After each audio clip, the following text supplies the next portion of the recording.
Archaic Records. Hey, what's up, everybody? It's Archaic Records here with you again. My name is Jamie, coming to you from Nashville, Tennessee. Encouraging you to straighten up and fly right, Buster, as we go back to 1985, 1986, and 1988, respectively, and discuss American hardcore heavyweights Youth of Today. Now, Youth of Today were formed in Danbury, Connecticut in 1985 by vocalist Ray Cappo and guitarist John Purcell. Throughout the course of its career, Youth of Today had several incarnations, with Cappo and Purcell being the band's only two continuous members. Later that same year, in 1985, the band would release its first EP, Can't Close My Eyes. In 1986, they released their first full-length studio album, Break Down the Walls. And in 1988, Youth of Today would release its second and final studio album, You're Not in This Alone. Now, for me personally, my connection to Youth of Today started off as an arm's distance relationship. This was a band and, if I'm being perfectly honest with you, an entire scene that I didn't really have a lot of use for in my younger years. If you were a kid like me, who grew up being picked on and put down by his classmates, seen as a throwaway kid by his general peer group, reminded on the daily basis that you didn't really have a place in their precious rural backwater, only to retreat home at the end of the day to your sanctuary, which you found on its best days to be chaotic, and on its worst days something much more sinister. Even as a young kid, you can't help but begin to develop these thoughts. Thoughts like, do I belong here? Where is my place? Would the world be a better place without me? And as you spend your adolescent and teenage years kind of fermenting and obsessing over these thoughts, at a certain point, you turn 18 and you're left standing in the forest like a puppy that is no longer cute. And you're left standing there realizing that you have very little, if any, skills at all. And you're facing out at this big, scary world that, despite the way Zoomers would portray it, is not a marshmallow-pillowed safe space. It is, in fact, a giant wood chipper that is always looking for a fresh ass to take a bite out of. And so you cautiously proceed, stumbling along the way as if you were trying to teach a gerbil algebra. And occasionally you can't help but trip over your own feet and bump into an occasional wall. At which point, people have a tendency to show up at your place unannounced, asking why you can't get your shit together. Jesus Christ! It's embarrassing.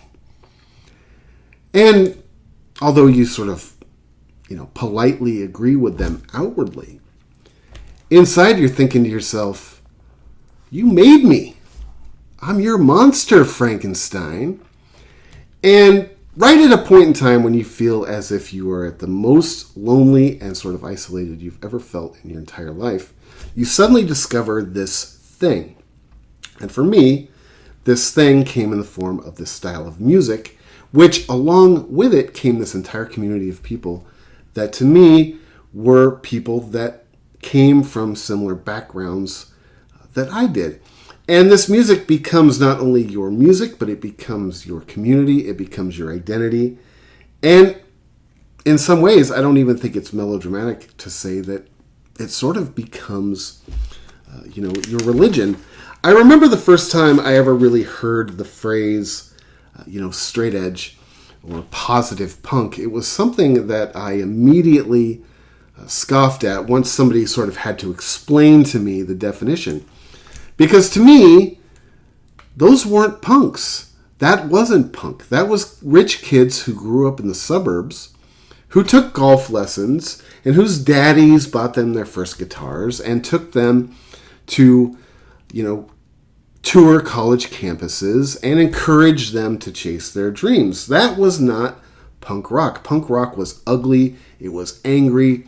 It was isolated. It was alienated. It was nihilistic, and it was self-destructive. And that's what I wanted it to be, because that's what I was. Not that I consciously necessarily wanted to be self-destructive. I wasn't somebody who necessarily wanted to go out and drink too much. And I wasn't somebody who necessarily wanted to move every 5 years because I can't help but make my own flesh crawl. And, all that being said, I didn't have a lot of love for the straight edge kids when I first heard of what straight edge was, when I first started meeting these kids. But at the same time, I was never one of those people who, encouraged or, preached that people should go out and drink and do drugs. I mean, even at my most asinine, I realized that was a ridiculous hill to die on. And in the spirit of full transparency, to this day, I've never done a drug in my life apart from drinking my ass off back in my younger years. And yes, I realize that alcohol is a drug, and it's probably one of the worst drugs. But as far as doing anything, super hardcore, that was not ever my thing. I was always sort of, to be perfectly honest with you, I was always like, very, phobic of drugs because of the way I grew up. But that being said, I still didn't have a lot of love for the straight edge kids. Now, I didn't necessarily have a strong opinion about them as some people I knew. I knew some people that really hated the straight edge kids. But one thing I remember thinking when I would ever meet or sort of encounter straight edge kids was I always thought that they were judgmental, self-righteous, holier than thou. And there was just something about that always bothered me. It was a sort of a preconceived idea, I guess, that I had of the entire scene of kids that came out of this sort of straight edge and positive punk movement, that they were all a bunch of sort of almost like cult members. I remember one time having a conversation with a friend of mine, and we were talking about how, all of these kids were basically, cult members, and they all kind of looked the same, and they all sort of talked alike, and they all had these sort of similar backgrounds. And it wasn't really until probably like 2004-ish, maybe 2004, but about 20 years ago, 04, 05, 06, somewhere around there. I met this guy through my work, and he was a straight edge guy, and he sort of immediately just kind of annoyed me. He was very happy and very positive and very upbeat, and for me back in those days, that was definitely not where I was in my life. 2004, 5, and 6 were not particularly happy times for me, but I met this guy through my work, and at first he sort of agitated me a little bit, but over time, he and I slowly became friends, and then we eventually became like really great friends, and he was just such a great guy. He was very positive, he was very upbeat, he was very smart, he was super nerdy, he was really into Star Trek and things like that, but he was also he was straight edge, he was vegan, he played in bands around Seattle. Actually, he played in a very good band in Seattle for a long time. And one thing that he did do that I was eternally grateful for, still am, was he actually helped me at one point in time train to run the Seattle Marathon. Now, I was in much better shape back in those days than I am now, despite the fact that mentally my head was in a pretty nasty place. And he taught, or he didn't teach, he coached high school track and cross country. And over the course of about a year, he helped me train to run the Seattle Marathon, which I did at one point in time. Something that I was very proud of at the time, something I would never do again. Not that I could. It's easy to say, I wouldn't do it again. As if I could. Actually, there is a picture of me I have somewhere. I have to find it. Maybe I will try to dig it out and throw it up at the end of this video. Of me actually finishing the Seattle Marathon. And the best thing about the picture is, as I'm crossing the finish line, they snap everybody's picture on this sort of automatic camera as you cross the finish line. You had this kind of ankle bracelet that had your time and your name and your registration number, and as you cross the finish line, it takes a picture of you, and then it matches the picture to this ankle bracelet that you had, and then it sends you these pictures directly to your email. But if you look at the picture of me crossing the finish line at the Seattle Marathon, I look as if I had just gone 10 rounds with Satan himself. I did not look as if I was in a very good place. And the best part of the whole picture is there's a woman finishing the race directly ahead of me. And she's just looks like, oh, when are we starting? Was that just the warm-up? And I'm standing right next to her, and I look like I've been dead for 6 months. I don't think it's very funny, but it was something at the time when I accomplished it I was very proud of, and I guess I still am. I don't know. I'm not necessarily somebody who walks around talking about how proud I am of things. But that was something that I will always associate with my friend from Seattle. He took the time and the energy and the effort to help me train to run the Seattle Marathon, which was something, I accomplished. Another thing I will always associate with this guy was his flatulence. I mean, this guy's gas could take down an elk. And he always thought it was funny. He was a fart guy. He thought farts were funny. And his favorite trick was to sort of break one off subtly as you were driving around in his car. And I'm not kidding when I tell you that these things would take the wind right out of you. And I remember I would always look over at him, and he always had the same answer after he would drop one of these autopsies into your lap, and he would always say, I don't know. I guess that's the cost of being healthy. And I remember thinking to myself, man, that does not smell healthy. That smells as if a rotten corpse has climbed up inside of your starfish and taken up residence.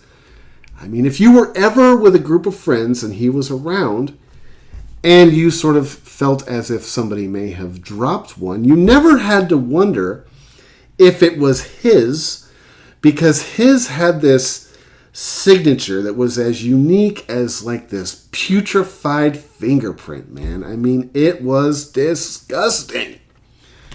But he was the guy that I first was with, he was the person that first turned me on to actually listening to Youth of Today. And one of the cool things about him was he was such a non-judgmental person. He would hang out with the group of people that we hung out with everywhere. It didn't matter if we were going to a bar or if people were drinking. He was straight edge and he was vegan, but he really had no problems hanging out with anybody that was doing anything, as long as you didn't shove it in his face and as long as you didn't try to make him feel bad about himself. He never once that I ever witnessed got preachy. He never once got judgmental, at least outwardly. And it was interesting because I had all of these preconceived ideas in my head about these kids. And of course, he and I were friends by this point in time. But I always admired that about him. And it's a funny thing when you kind of have your prejudice, flipped back on you. And you realize that you were the one that was being judgmental. You were the one that was being elitist. You were the one that was being holier than thou. And it's sort of like an uncomfortable feeling when you realize that you were the one that was acting out sort of what you were projecting on to others. And I remember one day, he and I were in his car, and we were talking about music, and he and I, despite the fact that he was straight edge, and he was really into this scene, and he was really into the hardcore scene, which even to this day, I am not necessarily the hugest hardcore fan of all time. The stuff that I like, I really love. But he was really into the straight edge hardcore scene. He was in a band that was a straight edge hardcore band in Seattle. He and I did share some similar taste in music. But I remember one day specifically, we were in his car, and I was talking about this album, and I was sort of making fun of it because whenever I would see this album in stores, for many years, this album to me was sort of a joke, at least in my own head. Even if I didn't have an audience to share my humor with, this was a record that I would always sort of snicker at every time I saw it in the store for some reason. It always just made me laugh. I thought it was totally ridiculous. And one day he and I were in his car, and I was talking about this band, and I was talking about this album in particular, and basically he just stopped me mid-sentence, and he was like, you don't know anything. You might think you know something, but you really don't know anything. He's like, have you ever even listened to this album? Have you ever listened to this band? And I hadn't, knowingly, because this was something that I was just not interested in. I had made the decision. I was not interested in it. I didn't want any part of it. For me, negativity was a way of life. It was comfortable. And punk rock, in some ways, was negativity. And I remember my friend asked me specifically, he's like, hey, do you like Minor Threat? Of course, who doesn't like Minor Threat? Everybody likes Minor Threat. If you don't like Minor Threat, you should be deported from this country. That's what I genuinely believe. And he basically was explaining to me that, hey, these guys aren't really anything different from Minor Threat. In fact, he said he actually thought that this band was better than Minor Threat, which I still don't agree with that. And, but I told him, I was like, I love Ian MacKaye, I love Minor Threat, but, even when Ian MacKaye sang the song Straight Edge, it was never something to me that, and I've seen Ian MacKaye interviewed about the song Straight Edge, where he has said, hey, the song doesn't mean you should never have a beer. Basically what it means is you don't have to be Sid Vicious. Just because you're punk doesn't mean that you have to be this self-destructive, D-bag, basically. And what I told him was, I think that these kids in these bands, have basically turned that song into they've sort of mutated that song into something it wasn't, and they've taken that mutation and they've sort of turned it into this almost like Bible that you live by. And that was really like my sort of cerebral, as uncerebral as it sounds, I realized that was sort of my cerebral argument, apart from just saying, hey, you guys are a bunch of judgmental pricks and I don't want to be around you, after I realized that I was the judgmental prick and I never want to be around myself, so it sort of worked out. But I remember specifically he had his book of CDs in his car, which was a thing back in those days, and he put on this record, and I remember he told me, he's like, no, you're going to listen to this record. This record's only like 19 minutes long. If you hate it, it's not even the length of a sitcom, so you can suffer through it if you don't like it. And I remember specifically he put this record on, and I was just, determined that I was going to hate it. I just did not want anything to do with this band. I thought they were a joke. I thought it was stupid, the whole thing. And I remember sitting there, like, just beside myself, looking for a way to get out of his car, despite, instead of the usual reason which I was looking to get out of his car, which was usually because I was huffing his intestines. But he put on this record, and almost immediately, you can sort of feel that, wow, this is not that bad, actually. And then as the songs continue and the record continues on, you think, wow, it's pretty good, actually. I hate myself for even saying that. And it was through my friend that I actually listened to this record for the first time and actually gave it the chance that I may, even still to this day, if it wasn't for that particular day in that particular car, this was a band that I probably would have never really given a chance to. To me, they were always a joke. And I remember not long after listening to this album in his car, I went out and I actually bought my own copy of it. Like I said, this was a CD that I had seen in the stores for years. Probably all of the years that I was chasing around punk rock records. I mean, this record came out, long before I was even into the scene, which is another sort of ironic thing, considering I was born the same year that the first Ramones album came out. So why I ever felt as if I was sort of a gatekeeper into this sort of thing, I'll never understand, but there was a time when I did. And I remember I went and I bought this CD at one of my local record stores after listening to it with my friend. And for some reason, I was just full of shame when I bought this CD. Now, I don't know if you've ever encountered that situation where you're basically filled with shame over something that nobody else would ever know that you're ashamed of. And this album was literally a butt of jokes of mine for years. So when I actually bought it, I felt like so ashamed of the jokes and my opinion and my sort of dismissive attitude towards it over the years. And I remember even when I bought this record, I mean, even the album cover, which was one of the biggest jokes to me, I remember thinking that these guys aren't punk. These are a bunch of Monday Night Football, ESPN, country club, daddy's little golf guys, playing punk rock, playing in these bands. And in a few years, these guys won't be playing in these bands. These guys will all be going to the Ivy League, where they will graduate and they will eventually become, financiers living in New York City.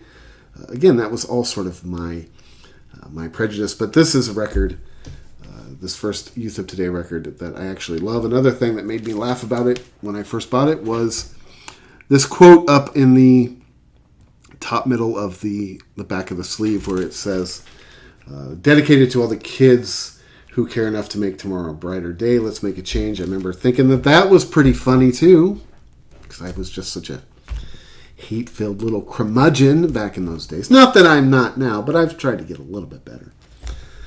Anyway, this record is a record that I absolutely love. This is a record that I will always think of when I think of that same friend in Seattle who I eventually lost touch with over the years because I moved, which I have a tendency to do every few years. I do know that eventually he got married and had kids, and I'm sure that he is an awesome dad and probably still a track and cross-country coach that his kids can really count on and look up to and be a positive role model.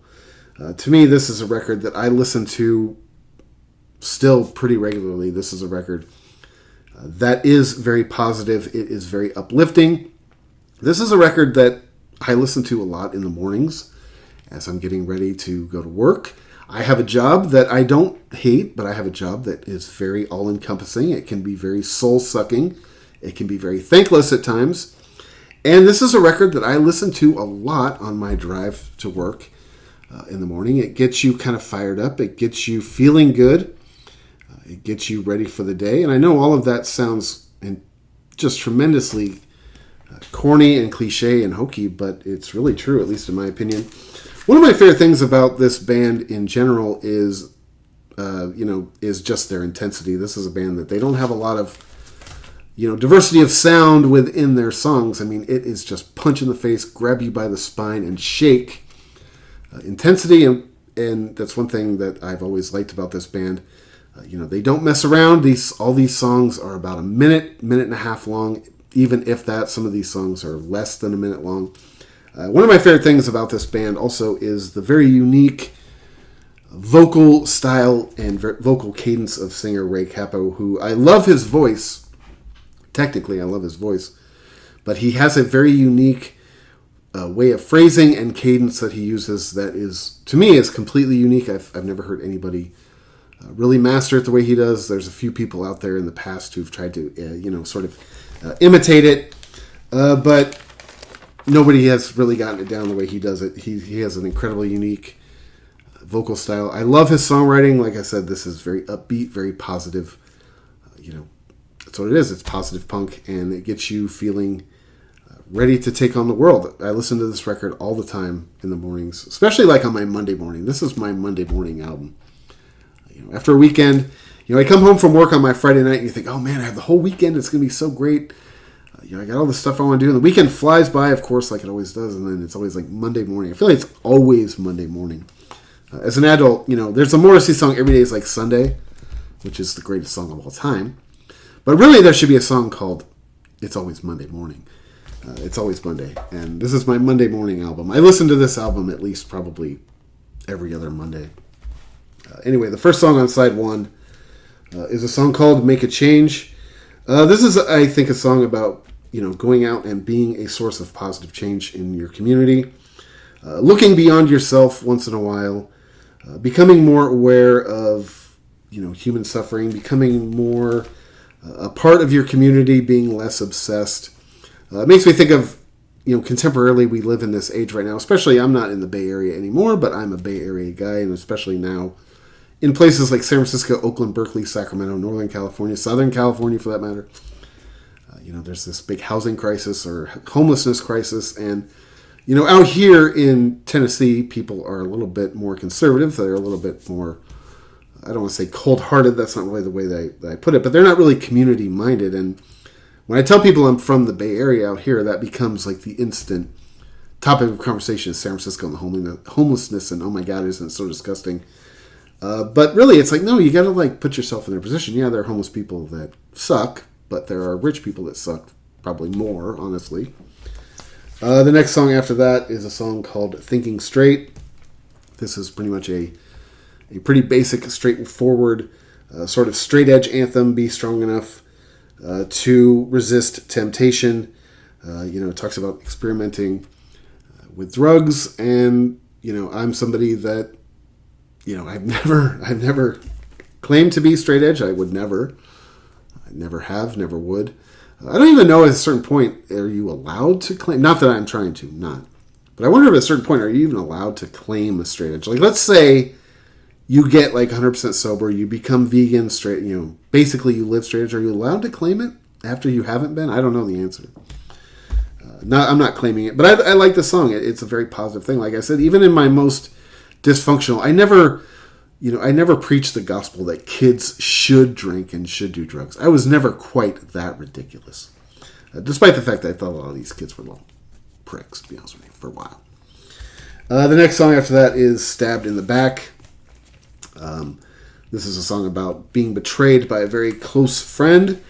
I also can't help but wonder if lyrically this song is a little bit about somebody who sort of renounces the sort of straight edge lifestyle. I had another person that I knew through work back around the same time I was friends with my straight edge friend, and he and I were acquaintances. Now, we weren't necessarily friends, but he was sort of the type of guy. He was a little bit more on the sort of preachy, judgy side.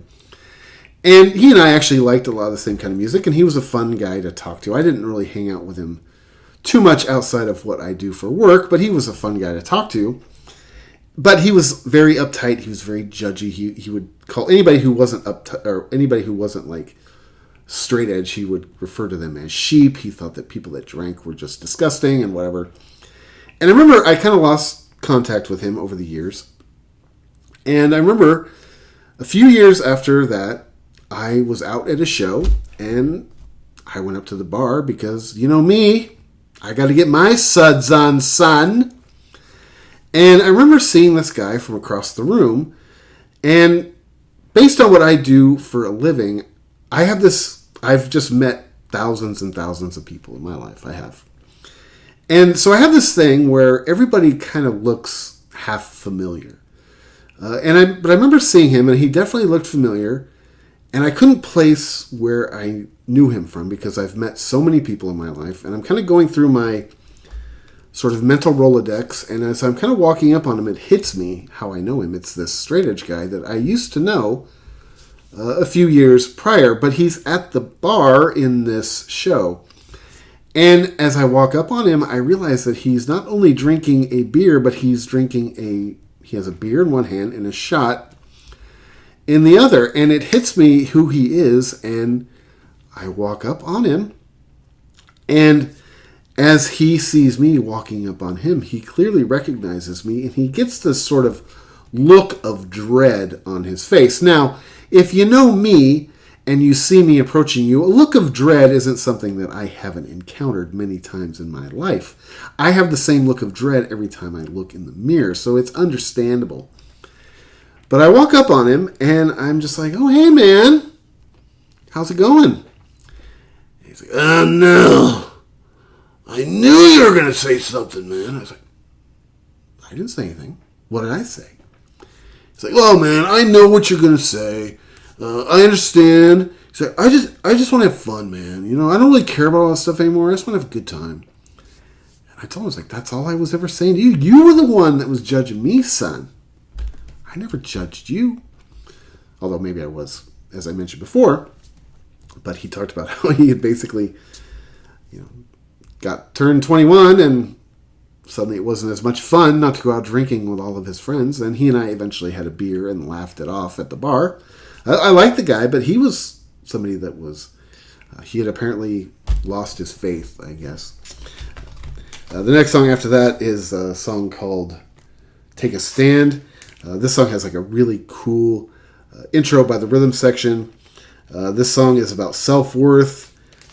Basically like don't stand in the back. Like stand up, be up front. Be proud. Don't be pushed around. Don't assume that others are better than you. Don't always stand in the back. That was a trait I always had when I was a kid. When I tried playing sports and when I tried doing anything that was sort of extracurricular, was I would always kind of like stand in the back and hide from coaches and, teachers running these sort of events. And it makes me think of that because this song is basically, no, like stand up, be up front, put yourself out there. You are worth it. Don't ever assume that these other people are better than you or that you're in any way inferior to them. The next song after that is a song called Honesty. This song is basically about, like this low down, dirty thief. Basically it's sort of, I think it sort of some of these songs, when it comes to the songwriting of Ray Cappo, which I love, but some of these songs come across as like a little bit naive, because this song starts off talking about this guy that's just basically like a degenerate thief, basically contributing nothing positive to society. And in the song, Ray Cappo suggests, hey, instead of stealing from society, why don't you try giving back to society, and then you'll feel better about yourself. And although that is a beautiful sentiment, I think it is a little bit naive. I think it's a little bit, giving people a little bit too much, putting a little bit too much faith in humanity. I don't think it's necessarily a bad message. I just think it's a little bit unrealistic. It's a great song. I love the intro to it. The next song after that is a song called One Family. This song is interesting to me now because to me this is a song that talks about leaving all of your differences behind. We're basically all one human race, which I think is an outstanding message, an excellent message to throw out into the world. But what's interesting to me is I think in a weird way, this song lyrically could almost, in 2024, the song could like almost get you canceled, because the song encourages people to sort of leave their differences behind.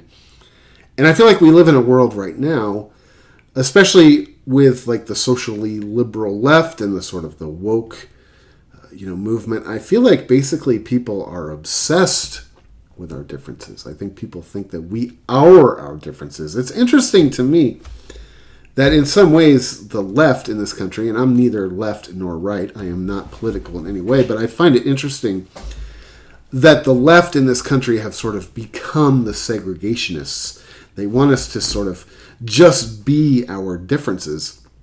They want us, if you're born like this, you're automatically sort of evil. If you're born like this, you're automatically sort of a saint. So I find it interesting that I love the message in the song lyrically, but I feel like in 2024, this song could totally be sort of misinterpreted and almost cancelable if you believe in cancel culture, which I don't. It's an interesting thing living in 2024 with these sort of the world that we're living in now, especially politically and socially. When I was a kid, for example, I always sort of thought of the thought police and the book burners as being sort of the religious right. Whereas now I feel like the censorship police and the book burners are now like on the left, which is sort of an interesting and something I'm not particularly a huge fan of. I find it sort of depressing in a way that, I feel like the conservative people in this society now have become like the freedom of speech crowd. Whereas the liberals are the ones that want to like censor and, burn thoughts and, tear down what things that they don't particularly agree with. I find it interesting. I think this song is awesome. Side one ends with the title track, Break Down the Walls. I like how he talks about in this song how when he was a young person, labels were sort of a source of pride, but basically they're just a tool used to divide. Talking about how our society is obsessed with our differences, whether it's, racial, socioeconomic, vocational, whatever. I really like this song. I really like the lyric where he talks about how labels used to be useful, but now they're basically just a tool to use to divide us. I mean, for me, when I was younger, I've never really been, even when I was at my most like punk, I guess I sort of labeled myself that, but I've never really been somebody who I've never said I am a this, I am a that. It's just something that my parents at a young age sort of taught me that wasn't really necessary. But I do like that lyric. Again, it talks about sort of like the same thing that the song before it, One Family, talks about how, don't be obsessed with our differences. We're basically one community. We don't need to be divided and conquered. Side two starts off with a song called Shout It. I really like this song. It talks about how I'm not here just to take up space. I've got something to say. It encourages the listener of the song to do the same thing. Don't just take up space. Stand up for what you believe in. Believe in change, believe in positivity, end racism, end all of the sort of, social strife that we have going on. Be a voice for change. Be a voice for positivity. The next song after that is Time to Forgive. This is something that I pretty much preach on a daily basis. This was the decision that I had to make several years ago, many years ago now, when it came to sort of my childhood and a lot of the things that I have been through in my life, I realized just personally that carrying around a lot of bitterness and grudges, it does a lot more damage to you than it does to any of the people around you. I have people very close to me that I wish dearly would sort of come to this philosophy, learning how to forgive, learning how to move on. I remember for me, I was in a situation where I was just really in a dark place in my life, and I was in a terrible relationship, and I was just drunk basically 24/7.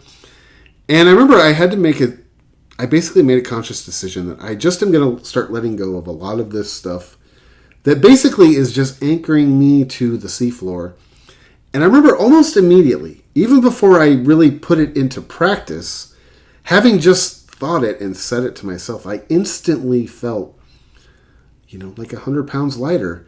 And over the years, this is something that I have really, and again, I don't tend to or like to give myself credit for things, but this is something that I feel like I've actually done a pretty good job on. I really harbor no resentment towards people in my past. I think it only holds you back. I think it kills you. And the people that you're going to be upset with and pissed off at things that they've done, they couldn't possibly care less. Most of those people probably don't spend any amount of time thinking about you or thinking about what they did and how they wronged you. So you're better off, eventually, at least in my opinion, if you just find a way to get through that. It's ugly. It's unhealthy. And again, when I was younger, these were not consciously, but these were attributes of my personality I liked. I liked being crippled by bitterness and angry, and it serves no purpose. All it does is take years off of your life, at least in my personal opinion. And it ruins your relationships with people. And then you start taking out your past on people in your present. It's no good. It's no good. The next song after that is a song called A Positive Outlook.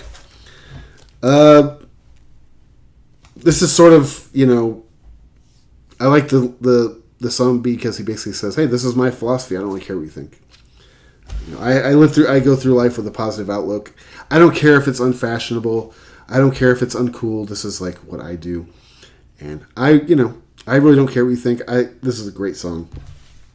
The next song after that is a song called Standing Hard, which is literally 12 seconds long. I mean, this song it basically runs up to you, punches you in the face, and by the time the tears, from your eyes are sort of wiped away, it's gone. I love this song. The next song after that is a song called Free at Last.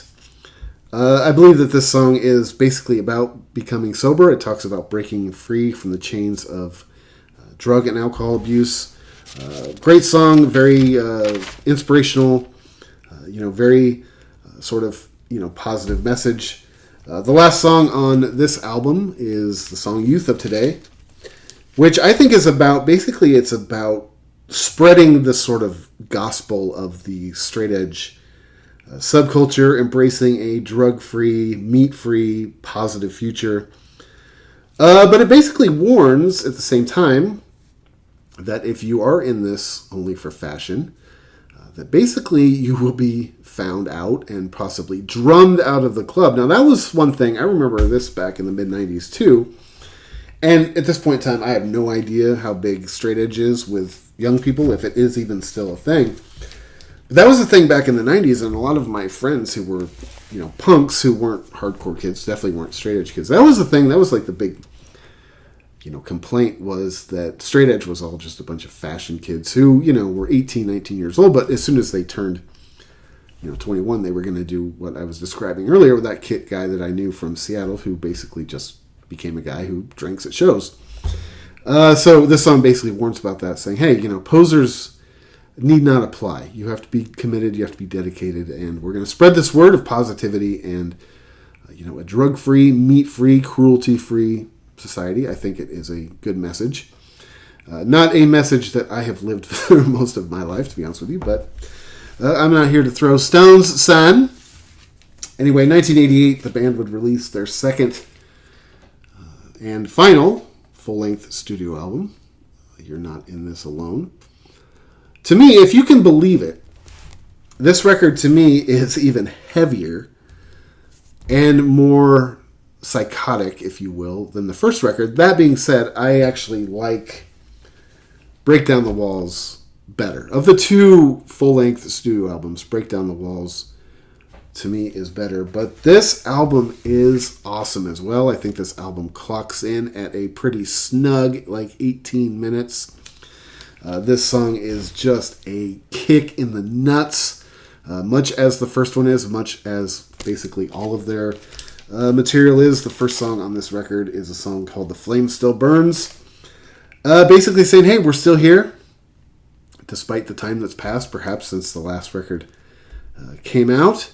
Despite all of the effort of our foes and our adversaries and our enemies, which is a little bit melodramatic. I would argue that sometimes these straight edge bands can tend to be a little bit melodramatic. I don't think that people who are out drinking PBR in the 7-Eleven parking lot are necessarily your enemies, but maybe that's the way they see the world. I don't know. I like the song, The Flame Still Burns. The second song after that is an ironic one. The song is called Slow Down. Ironic because to me, this is probably the fastest song in their entire catalog. This thing is like 200 miles an hour, I should say.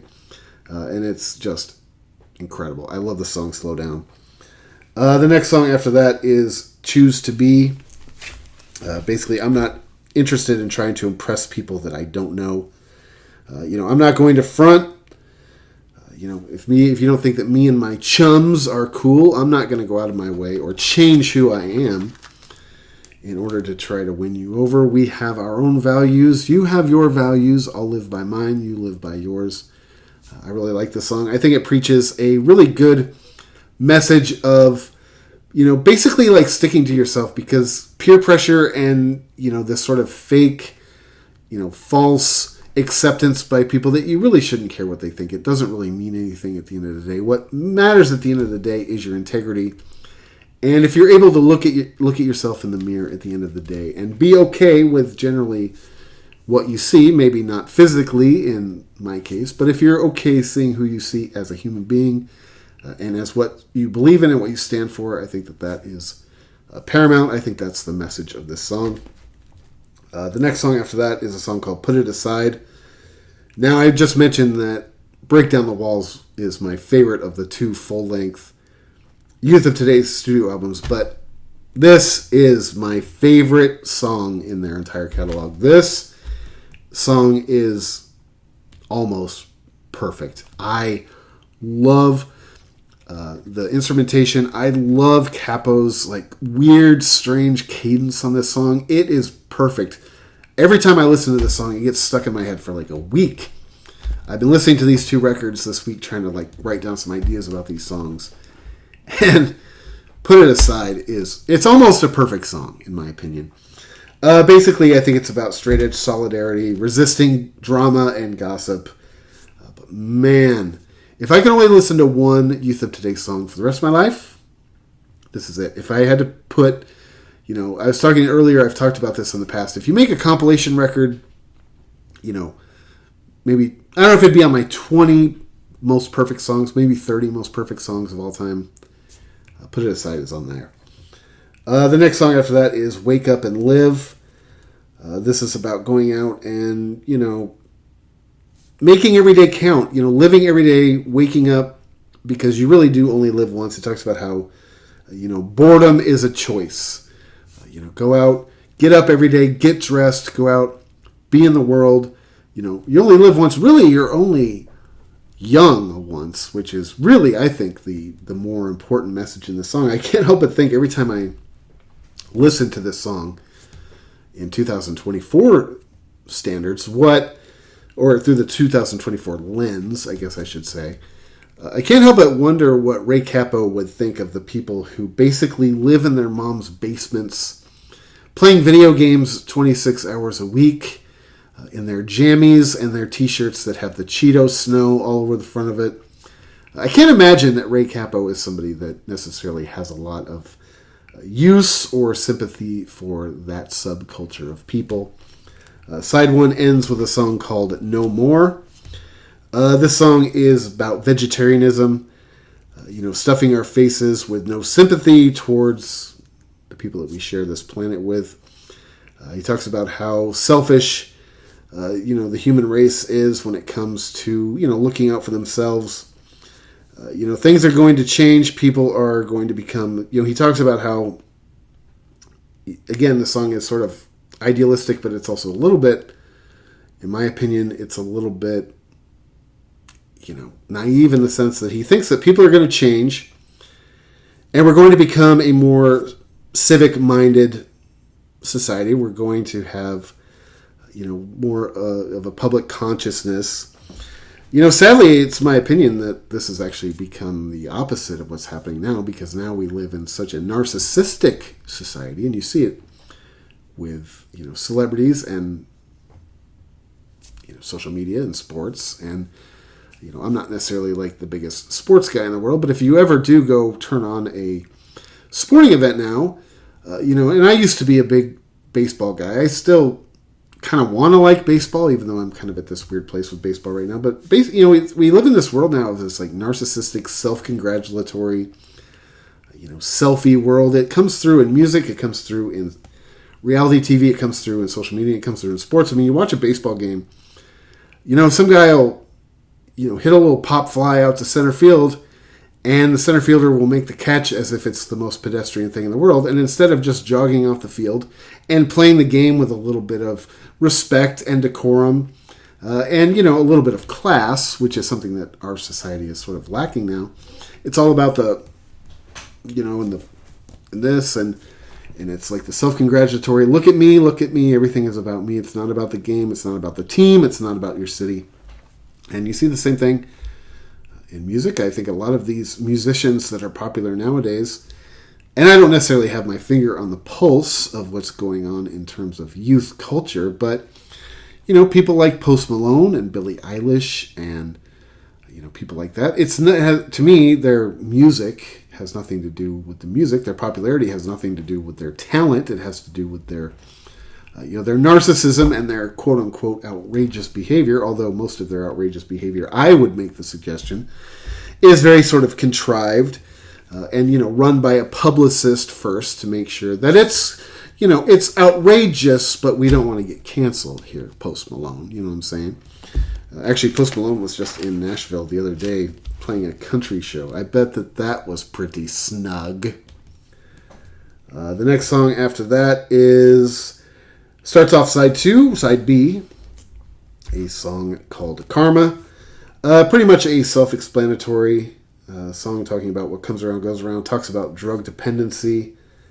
The next song after that is one of my favorite songs on the record, probably one of the most relatable, at least in my personal life, a song called Potential Friends.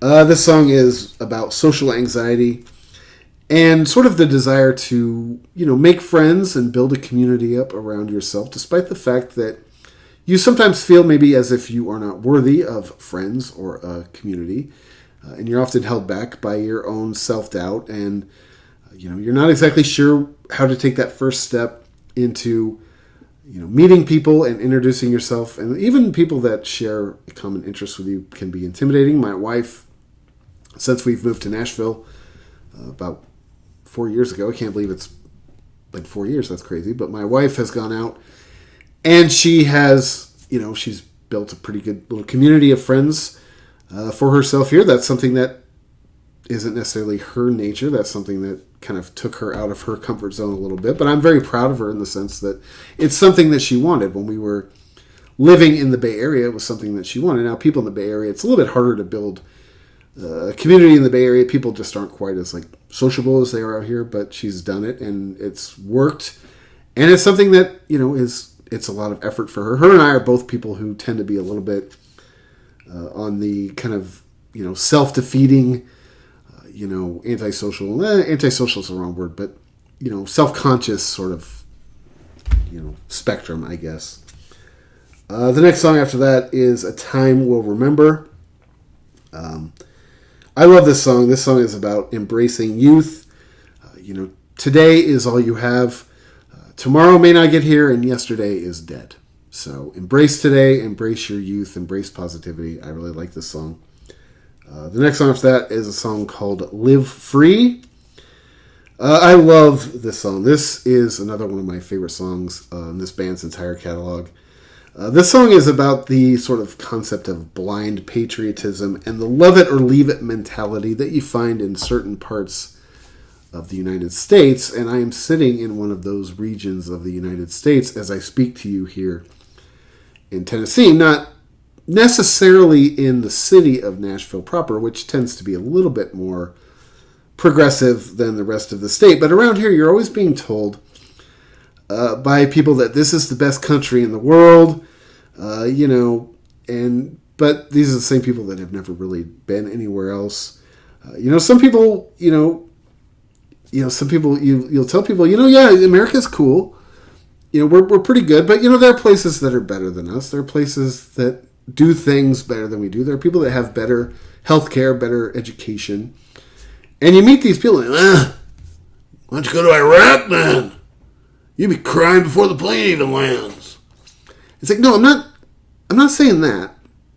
I'm not saying I don't like America. I'm not saying I'm not grateful to be here. But this whole idea of like blind patriotism, and especially down here in like the southeastern part of the United States, you get a lot of these people who are, military and very conservative, very Bible thumpy, very Trumpy. And sometimes you can't even really have a conversation with them and without it turning into something kind of ugly like that. That sort of love it or leave it mentality is something I've never understood. I'm not necessarily the biggest patriot of all time. The next song after that is a song called Understand. This song is about sort of urban bloodshed and, the radical concept that, if we took more time in, raising our children and, giving them positive values, correcting them when they make mistakes. In 2024, I would suggest maybe not just plopping your kids in front of a screen, maybe actually raising them, teaching them the difference between right and wrong. I know it's a lot of work. I'm not saying it isn't a lot of work. I don't have kids. I feel very fortunate in that sense, to be honest with you. But if you bring a kid into this world, you are sort of obligated, I think, morally to raise them right, teach them that they have a place in the society, not to teach them that they aren't necessarily the center of the universe. I think the message of this song is really awesome. The next song after that is a song called Prejudice. Pretty straightforward. This is a song basically about racism. I remember when I first moved to the Bay Area back, I think it was in 1996, and I first started going to punk rock shows, 5-6 nights a week back in those days. There were times back in those days, and I don't think it's so much a thing now. I haven't seen it in a long time, although I don't go to as many shows as I used to at all. But, back in those days, especially in like the East Bay and Oakland, Berkeley, and then if you head out east, out into like Contra Costa and all that, you definitely see like the racist skinhead dudes around sometimes. And they were a little bit unnerving. I think I mentioned to you on this channel in the past that one time I had a party at my apartment and some dudes showed up who were sort of Nazi skinheads, whatever that means, and they ended up getting kicked out of our house because they were acting like a bunch of pricks, basically, and they came back and they ended up throwing 40 bottles through our window. So that's kind of like, I don't know if that's still a thing. I remember it was like a big thing up in Portland for a long time too, that all the skins up in Portland were racist, apparently. But it was a thing you'd see occasionally in shows in the Bay Area. I don't know if you see that much anymore. Like I said, I don't go to as many shows as I used to either. The last song on this record is a song called Keep It Up. This is basically a song preaching the gospel of sobriety, staying strong, being true to yourself, and maybe if you ever are, sort of feeling temptation, confide in a friend, or do something to do something positive with that energy. This song, that closes out the band's second record. We're Not in This Alone. Like I said, this is a band that for many years, an entire scene for many years, that I personally didn't really have a lot of use for, but this is a band that I absolutely love today. This is a scene still. I don't necessarily go out and listen to every straight edge record that is ever recorded, although the ones that I do like, I really do like quite a bit. And again, I have to thank my friend in Seattle back in 2005 or 6, I think it was, Farts Johnson, who basically turned me on, or didn't turn me on to this record or the band, but sort of broke down my barriers through the use of Logic, which I hate. Anyway, this band split up in 1990, and they've had a few sort of short reunions, shows and tours in 2003, 2010, 2011, and 2016. If you are interested in a band, a sort of post-Youth of Today band featuring vocalist Ray Cappo, who he and Purcell have done a ton of stuff musically post sort of Youth of Today. But if you're interested in a really cool band that Ray Cappo sings for, I would recommend checking out the band Shelter, who, as sort of maybe bizarre as it sounds, is sort of a Hare Krishna hardcore band. I mean, that's really the best way to describe it. But I actually really like, I think I've heard one Shelter record. I think I have it on CD. I don't know if there's more records than that by Shelter, but the one record I have by Shelter on CD, I actually really like. I mean, it's not something that I listen to very often anymore, but I remember when I first got it, because I am such a huge fan of Cappo's voice and his vocal delivery. If you're a fan of his lyrics and his voice and his vocal delivery, and you want some just pretty crunchy, hardcore, I would check it out. It's not quite as good, in my opinion, as the Youth of Today stuff. It's also not quite as heavy and just punch you in the nuts. It's got a little bit more sort of, I don't know if subtlety is the right word, but it's a little bit more diverse sounding than the Youth of Today stuff. But check it out. It's called Shelter. They have put out at least one record that I have on CD somewhere in this mess. By the way, speaking of this mess, I'd like to give some thanks to my wife, Marina, who has helped me over this past week. We took this week off doing videos so we could sort of update our appearance.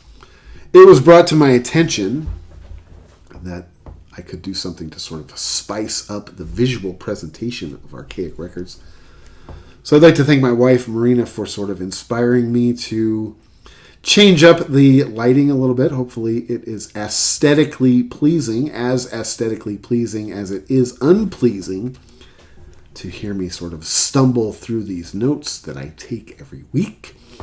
So I hope you do enjoy the new visual presentation. It's going to be sort of an ongoing thing. We're sort of, playing with it a little bit. Life is a destination, son, not a journey. Just remember that. That's something that Ray Cappo would probably subscribe to as well. Anyway, man, thank you so much for checking out this video. This is Archaic Records. My name is Jamie, coming at you from Nashville, Tennessee. Be sure to go out and support your local record store. Check back most weeks for Morrissey Monday, a weekly celebration of all things Morrissey and the Smiths, as well as other record content and album reviews throughout the week. And until next time, my friends, talk to you then.